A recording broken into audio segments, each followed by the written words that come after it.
Dr. Vishali, we can start now.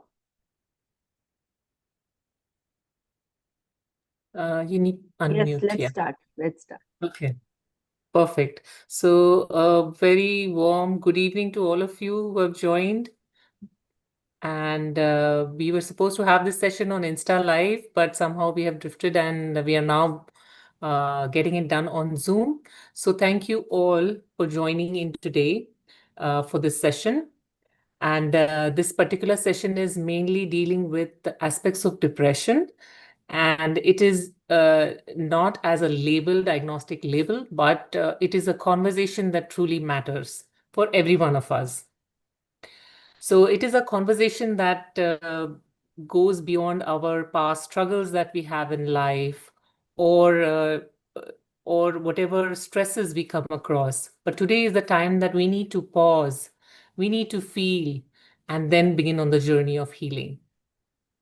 So whether you have walked this path all by yourself, or you have supported your loved one, or you're just joined here for a deeper understanding as to what this means, then this is the right space for you.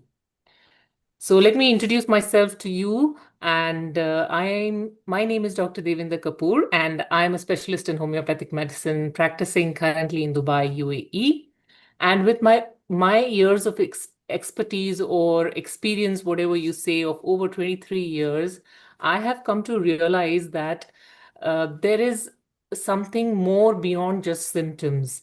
We need to understand the whole individual as a person, so that comes to understanding and recognizing the holistic approach towards the mind and body. So it's not just getting better at the level of physical signs and symptoms at body, but it is also going deeper into the energetic layers of the body.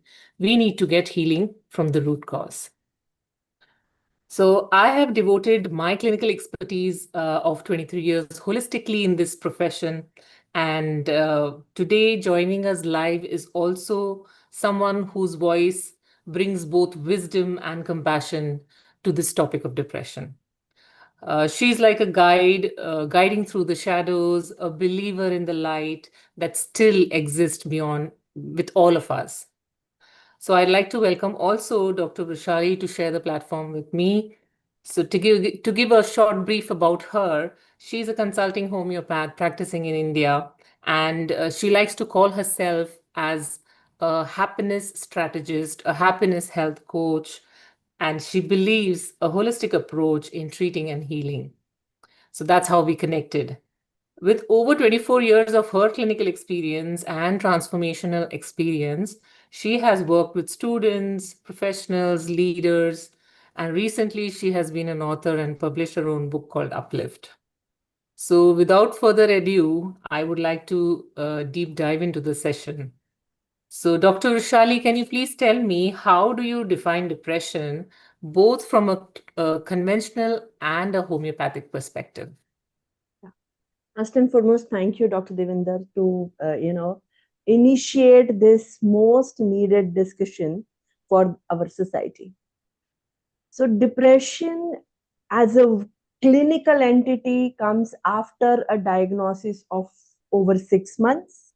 Okay, somebody has felt sadness, feeling lost, feeling unheard of, feeling uh, unworthy, and these kind of feelings remaining consistently for 6 months. And there are any five of the major criteria which DSM 5 talks about, which is the diagnostic manual.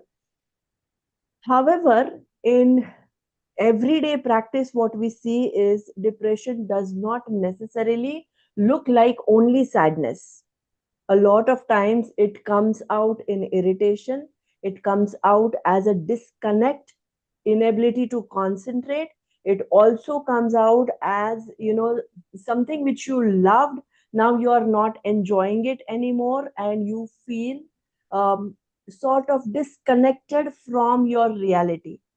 And because it takes 6 months for us, minimum 6 months for us to diagnose it, the symptom become a part of your life, and therefore depression goes unnoticed. So major depressive disorder, which is the clinical diagnosis for depression, that goes unnoticed in most of the individuals, and you are only identifying it when the person is not able to keep up with his job, when the person is not able to keep up with relationships, and when there are major big failures, or a substance abuse, dependence on alcohol too much, or dependence on certain relationship too much, when such kind of morbid symptoms come up, then only we are able to identify depression.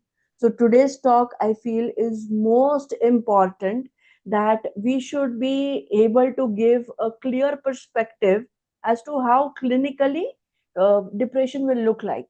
So Dr. Devinder, I want to ask you that in your practice, how do you decipher, or how do you differentiate between a regular burnout or a sadness? How do you differentiate that? Yeah, that's a good question. So there can be different, feelings or emotions. So, for example, sadness. Sadness is just like a natural emotional response, and it is often seen as a consequence of a loss or a disappointment or a change. So, this feeling is usually very transient, and people can still find moments of joy, connection, and motivation within it. Burnout is another, on the other hand, a state of emotional, physical, and mental exhaustion. So, this occurs because of prolonged stress. Especially, it is seen when people are in work stress, or caregiving roles. And this is marked by fatigue and a sense of reduced accomplishment. But depression is deeper. It's not just about feeling sad or tired. It is a pervasive sense of, or a feeling of emptiness inside, hopelessness inside, and total disconnection from the outside world. It can affect your sleep, appetite, concentration, and even the will to live. Unlike sadness, it often persists without a clear external cause. In homeopathy, we don't just treat the label, but we explore the unique emotional terrain or the soil of each person. Whether it is grief that was never healed, whether it was suppressed anger, or it's just a constitutional vulnerability. From you, Dr. Vrishali, what I would like to further ask you is, how do you think that depression is seen in today's society? You know, I have treated as young as 8 year old having depression, from 8 year till 80-year old. So depression is quite rampant. And even today, after road accidents, second number is for suicide, for the cause of death. So that itself speaks for it, that depression is such a disease which has gripped our society. Okay, so right from young age till older age, we are seeing these symptoms, and it is presented in a very different format. So as a homeopath, and going beyond that, now as a happiness coach, what I see in my uplift program as well is, a lot of times people are unaware of what triggered depression. So it can be different for different age group. So in a younger age group, typically children, so I have presented a paper wherein, I have discussed about my line of treatment for children having depression. And I had done a survey also in a very elite school, wherein children come from very good families, settled families, not disturbed one, no financial burdens, and even then,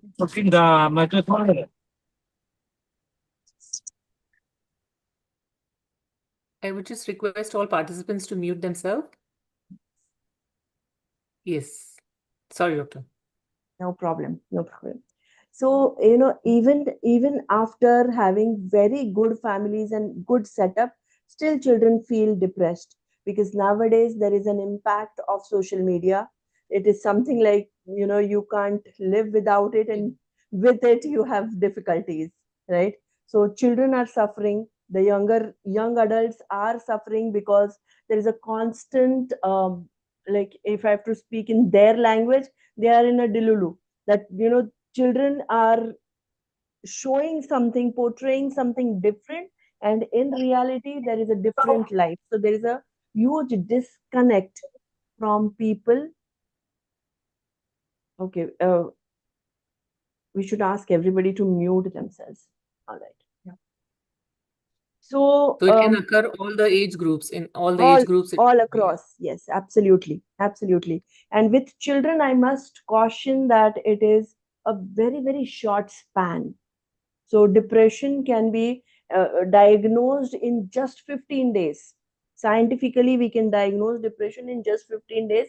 And there are neurochemical changes which are happening with depression. Therefore, we must be extremely cautious with it. It is not just a feeling of sadness, as you mentioned. It is much, Correct. much deeper. And there can, as a homeopath, if we identify the root cause or the trigger of depression, we can solve it very, very easily.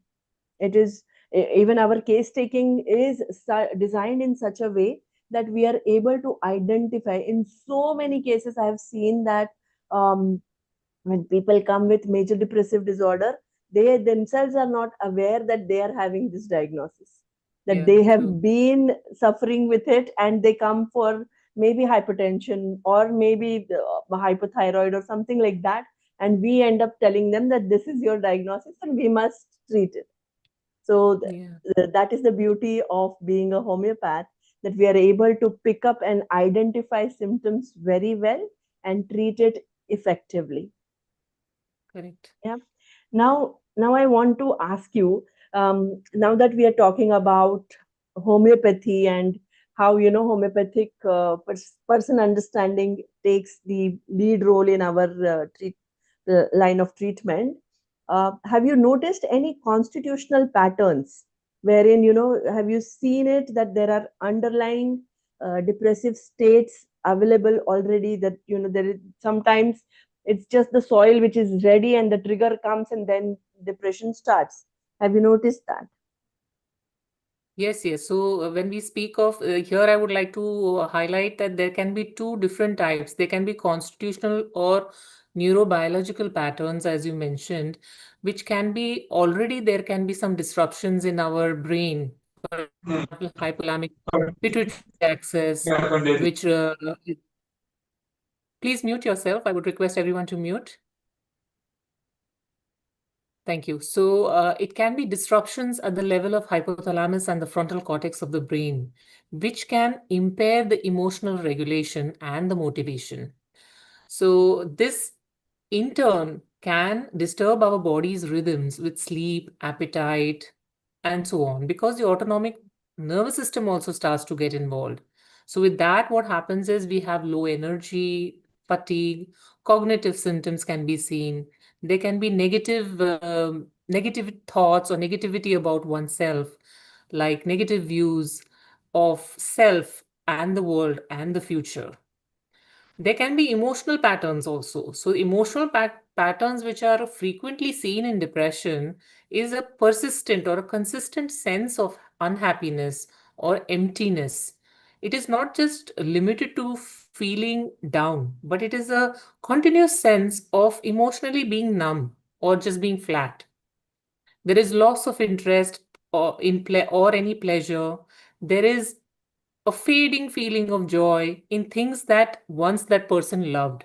For example, if a person loved music before or art before or anything which he or she was passionate about, but there is no more that sense of joy in it. There are feelings of worthlessness, guilt, and it is not proportion to what the situation may be. And this in turn leads to self blame, shame. There can be a lot of irritability, frustration, especially in children or men who show it up as agitation rather than they go into a shell or a withdrawal. Hopelessness can also be seen with a sense of as if there's a fixed thoughts in their brain that nothing will change and all the efforts that are taken are just futile. So this is like they have their own shell, they go into their own thoughts, own fixed ideas. So these are all pointing towards some sort of a depression. Depression has its own stages. True, true. Also, Uh, I think it is more evident in women. They are more disposed to having depression because they go through so many different cycles of hormones, and that also adds to them.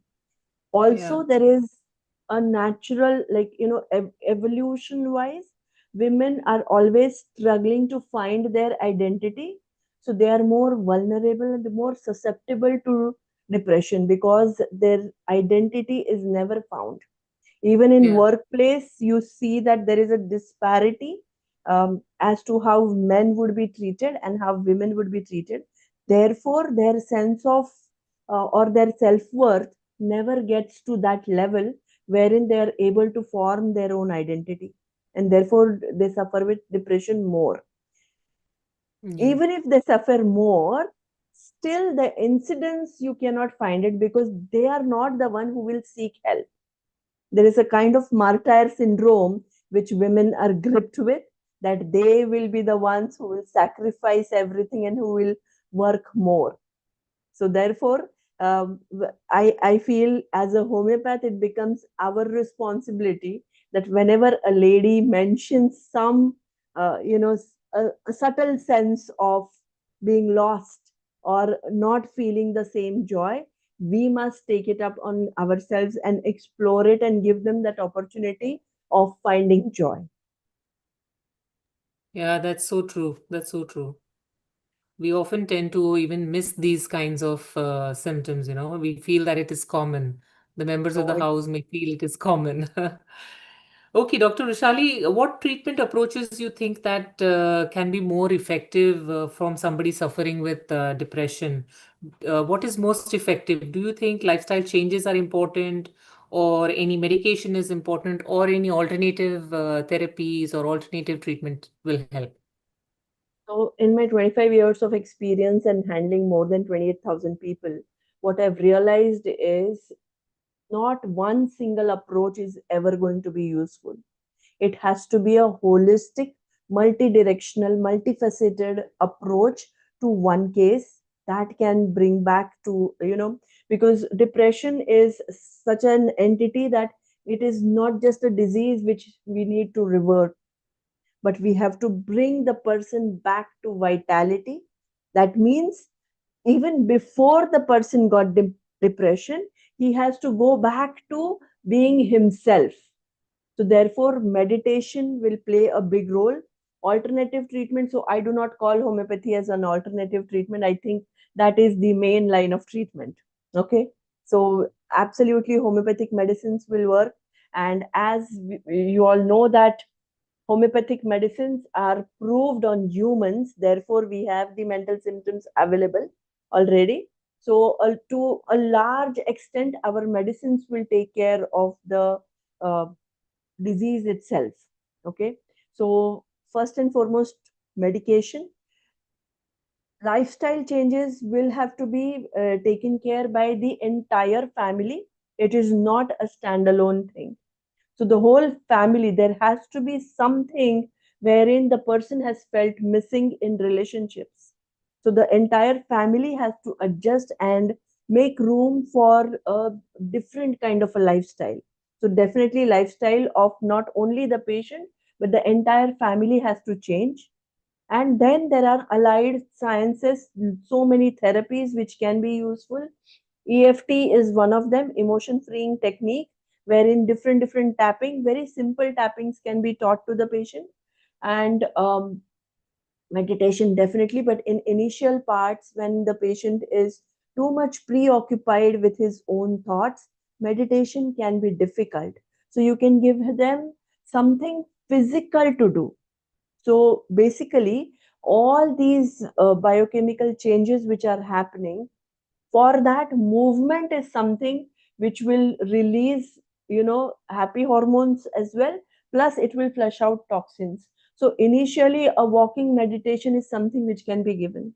Walking meditation meaning you just play the meditation music and go for a walk, that's it. Or if somebody is not interested in meditation music, I'm okay with it. I can always say that play a Bollywood song and go for a walk. Even that can disconnect you from your reality. So that's the whole point. Then movement is definitely will play a big role. I would also urge people to engage into some sport activity, because that will also release happy hormones naturally. Then life psychotherapy can be applied. Like there are so many different methods, techniques. Robert Karkoff model of counseling is there.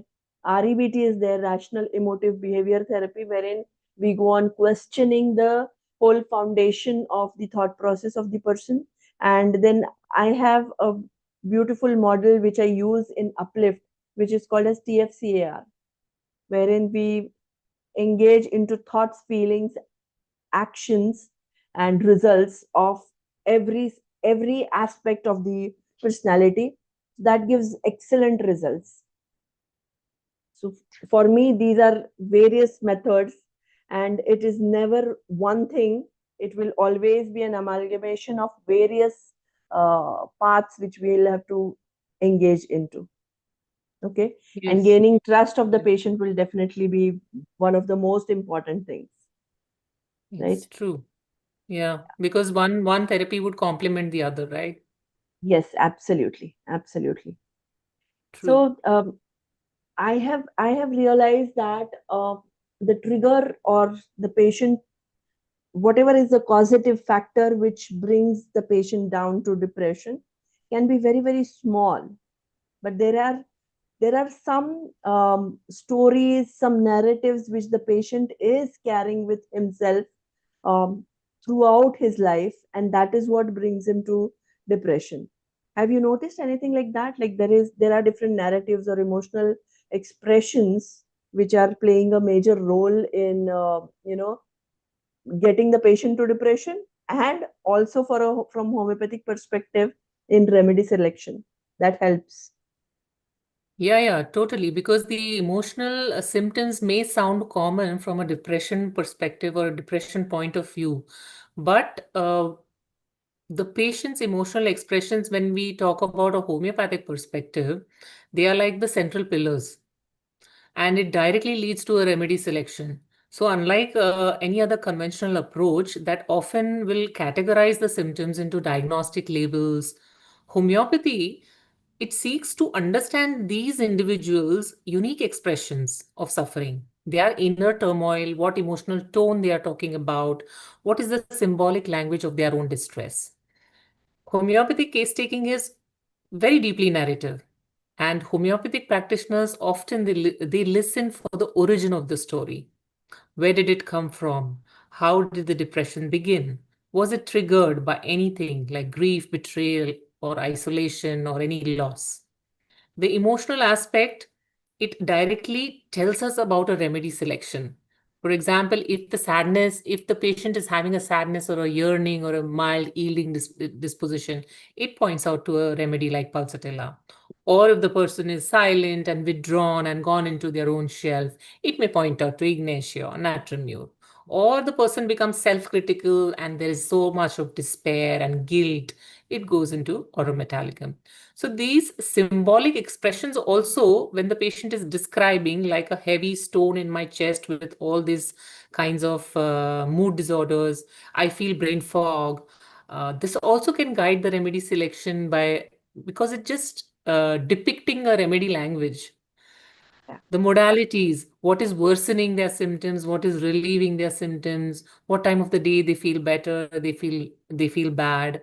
whether company is ameliorating or not ameliorating, all that adds further specificity to the remedy match. So for a homeopath, emotions are not just symptoms. They are pointing towards the remedy that is resonating with that patient's inner state. So that becomes very unique. And homeopathy is one of those sciences which empowers the patient to see their symptoms more meaningful rather than pathological. And Dr. Devinder, we, if you allow yeah, me, I'll share a case which sure, I treated sure. many, many years ago. 80-year-old man, he was shifted from Delhi to Mumbai because his son and daughter, both of them were living in Mumbai. And they said that you are 80 now, you can't be living in Delhi alone. So he and his wife were shifted. And their cook was a Marathi lady. Okay. So for a Punjabi to eat Marathi food, it is little difficult, right? Yeah. So this guy already he was uprooted from there. He always had a very volatile temper. So he had that Punjabi abusive kind of a language, and he was little hot headed. Always like that was there. But when he came here and he was like disconnected from his land, from his food, from his friends, everyone, he became extremely depressed. But his expressions were he used to have a fight with his cook every single day.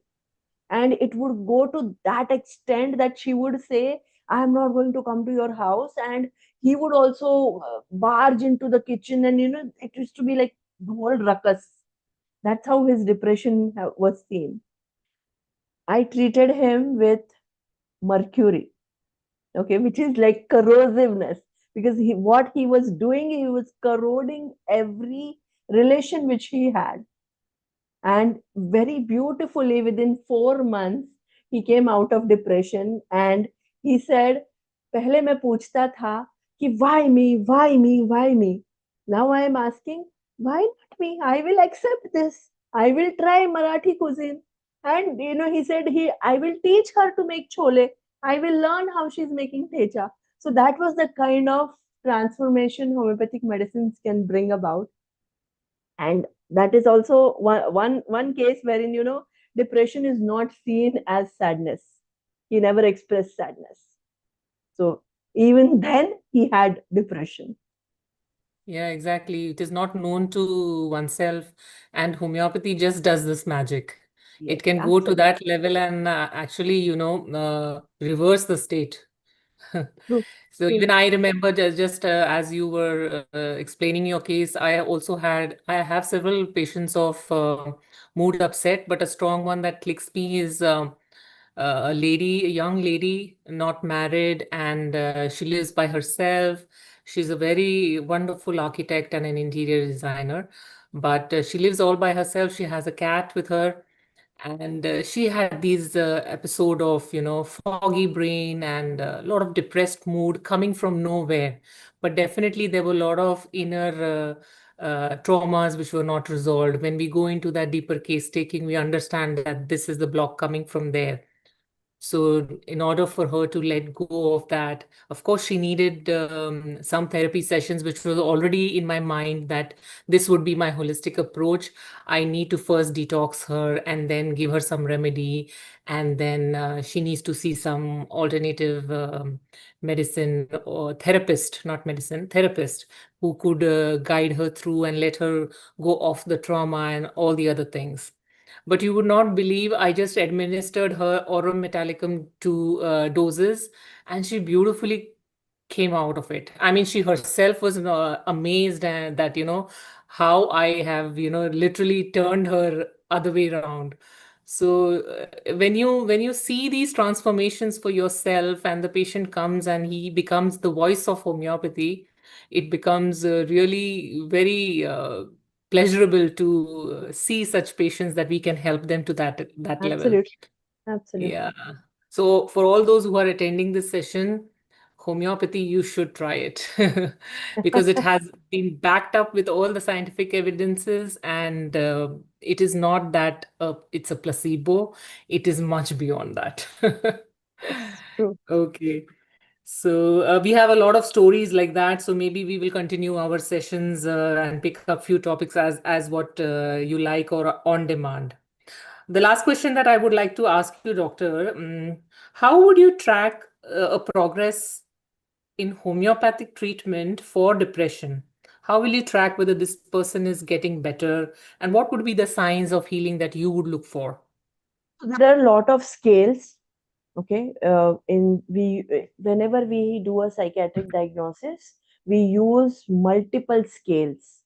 Okay, so for major depressive disorder also there is a scale, and Connor scale is very commonly used to diagnose depression and also for follow up. So we definitely have a set follow up criteria for our every patient. Like beyond that particular set criteria, every 3 months I would do a Connors test, Connor scale for every patient of depression. So they themselves will fill it up. They themselves will rate themselves as to how they are progressing, and that would be quite self-explanatory. So So it's like patients have a lot of self-journaling they need to write? no, not journaling. No, these are scientific scales which are Okay. designed by the American Psychiatry Association, or even WHO has some, and there are world over. Like even in India nowadays, we are using the ICD-11 that also has a lot of scales. Scientific questionnaire it is. So right at the start of the treatment, we will fill it up for them. So the patient will fill it up, not us. Okay. So all these scales are to be answered by the patient. First, they will answer it. Then, in the middle of the treatment, end of the treatment, we will again get it filled from them. So the scores will be assessed. I also have something of my own, which is a happiness index. So which I ask people to fill up, and they receive an automated response to uh, how their happiness index is going on. So we score it. Okay. Okay, So great. Okay.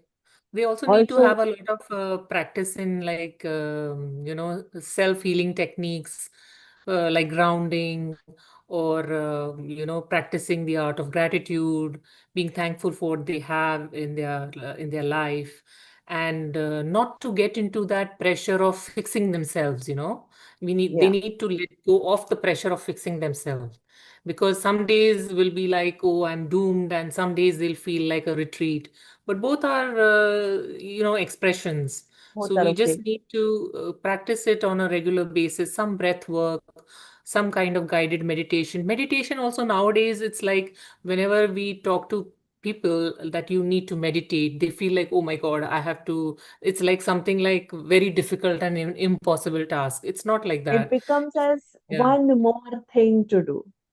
Yeah. That's why I said that first I don't never put them on meditation, Yeah. because meditation has to come from within. It doesn't come, and that's why they're into depression. So first you set them in movement, Yeah. some body movements. Ask them to go for a dance, ask them to go for badminton match or a pickleball, or just for a jog, run, something. Physical movement is something which is a must. Yes. Second thing, you can ask them to play board games. For me, that works, because the more human connection, oxytocin will be released and they will be naturally happy. So it is dose of happiness, DOSE, dopamine, oxytocin, serotonin, and endorphins. These four hormones are to be released, and you need to have activities set in that manner. So journaling will definitely come, but it will come towards the end of the treatment, wherein we will set them for life so that they do not relapse into depression. Because a person once is gripped by sadness, he can go back anytime. It is something like, the soil is always rich for that. So if we want to give them treatment for this particular episode and do not want the depression to relapse, then we have to set them for life. For that, I would give journaling. But somebody who is already in a state of overwhelm may or may not do journaling in the beginning. I have noticed that when you ask them to start journaling, start seeing gratitude, it becomes extremely difficult. So currently, I have somebody in Uplift program who is not able to write. So in Uplift, I make them write a lot about gratitude. Okay. So a big part of journaling is gratitude. Uplift is my 12-week program of happiness. So there is this guy who is not able to write gratitude at all, and I'm okay with it. Even though Yeah, it is compulsory, it is a mandatory thing, but I understand that right now the things are so dark that he's not able to see it. It will start once we identify the root cause, unfold. remove it, and Mm. rewire and set him for future journey. Then it will Yeah, start. yeah, it's like just like Yeah. peeling off the layers of the onion, you know. You have to peel the layer one Absolutely, by one. Yeah. absolutely, absolutely. Agreed. And Agreed. Dr. Devinder, there is something which is caught my attention nowadays is there is this gut brain connection that offers a hope, and you talk a lot about it. So can you Yes. talk a little more and tell me what it is? Yes, absolutely. So, with all these years of my experience, clinical experience, I truly believe and operate on this line that whether I'm treating any kind of clinical diagnosis, whether it is like mental health or skin health or hormonal balance or digestive chronic issues or bone problems, the majority part of the treatment lies in the gut. So when your gut is healthy, you can get free from so many issues. So we are all hearing about this gut brain axis so much now, and research and scientists are also endorsing it, that yes, there is something called as a gut brain axis. Gut is our second brain, because also there is 80% or 70% of immunity, it lies in our gut. So we need to focus on our gut health primarily, whatever the expressions of your illness may be. Because it's just like a bidirectional communication, linking your gut with directly at the cognitive centers or the higher centers of your brain. So there is something called as gut microbiome. So gut microbiome always needs to be at a balance. So when there is a disbalance or dysbiosis, this sets to a chronic episodes of inflammation, so your gut health becomes poor. So in such cases, depending on the levels of toxicity that one has in their gut, if I try to make a correlation between a person suffering from depression and looking at the gut health, imperatively, there is a lot of inflammation which we need to settle it down. So it can be through detoxification. I practice a lot of detoxification, which is again through natural means and all homely made measures. It gives wonderful results.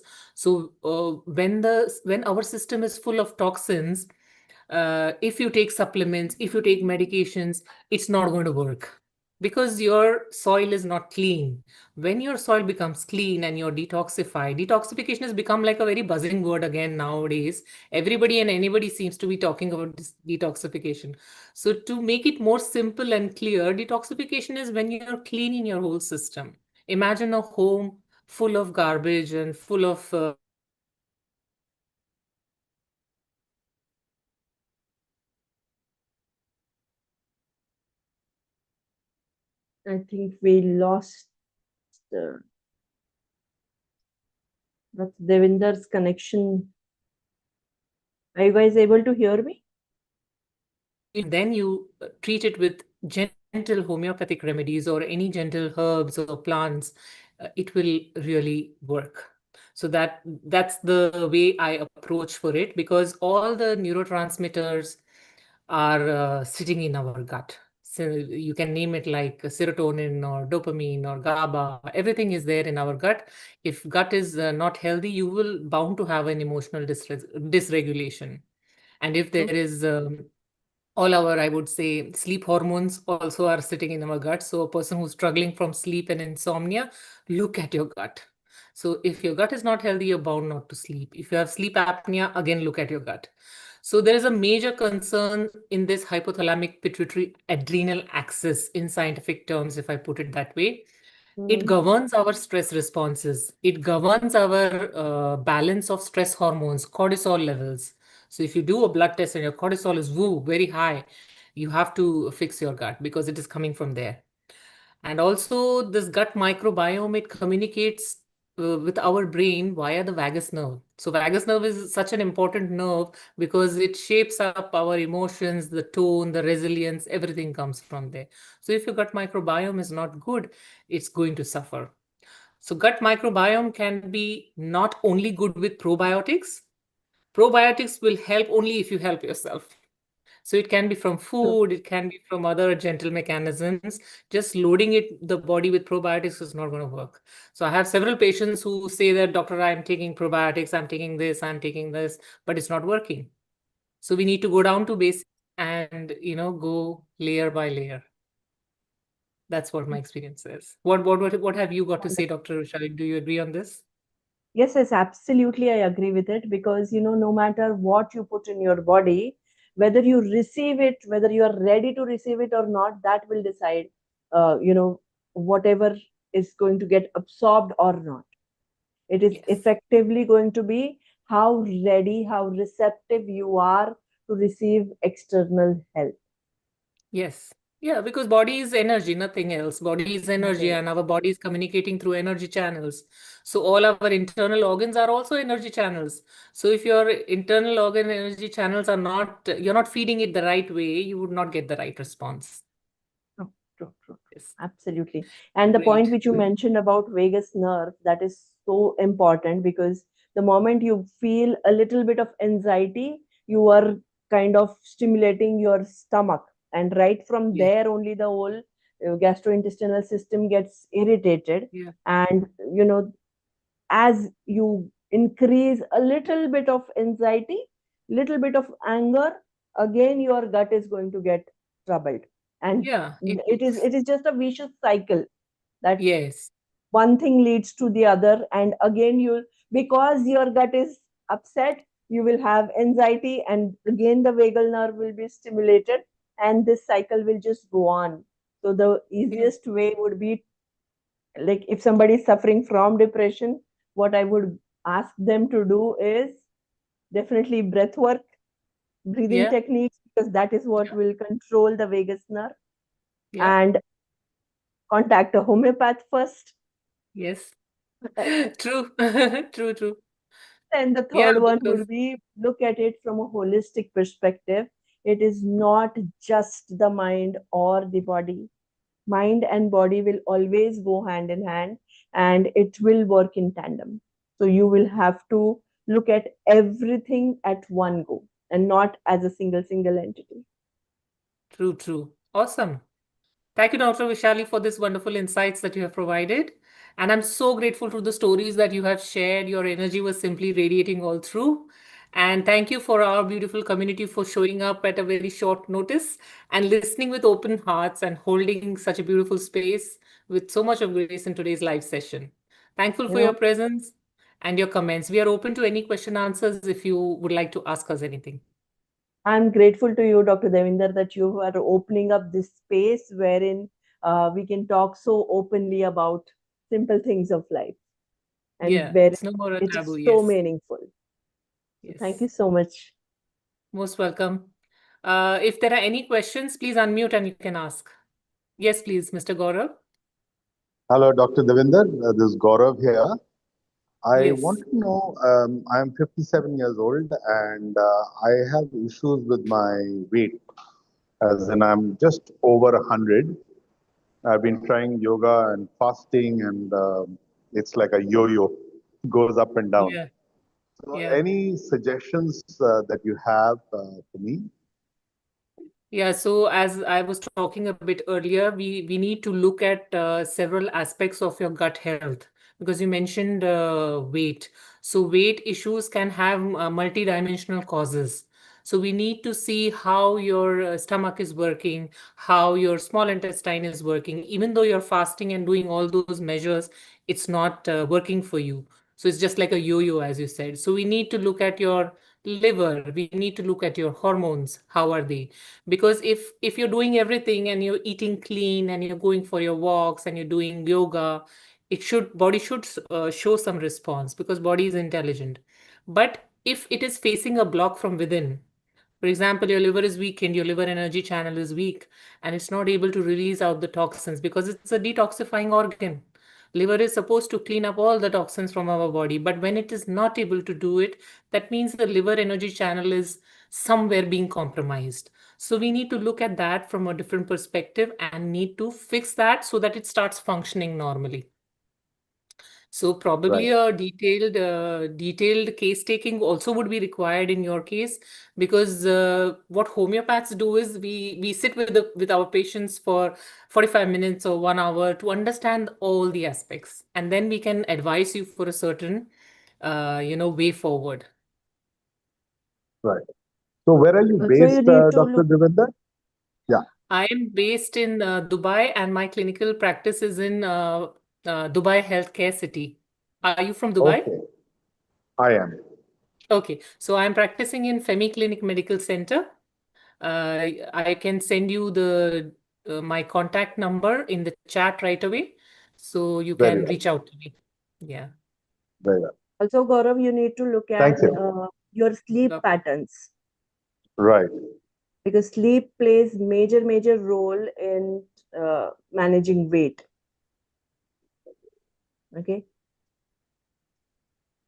Thank you so much. Yeah, I need to look at my sleep patterns as in I think I'm overdoing my social media and I need more sleep. Yes, yes, definitely. Because these are all vital parameters. Your sleep, because if you're not sleeping, again, you're not allowing your liver to work properly. The liver only Right. works at night. Correct. Great. Okay, perfect. I've I'll be shared in my touch. number in the Thank you so much. chat. Yeah, yeah, yeah. You can note down my number and be in touch. Yeah. Thank you. If anyone else would like to ask some questions. Okay, so I think no more questions. And okay, thank you once again, all you lovely people and Dr. Vrishali. And I'm thankful and grateful to you. So hope to see you soon with another amazing session. Yes, Till then, definitely. I'm looking forward to it. take care. Bye. Yes. Bye bye.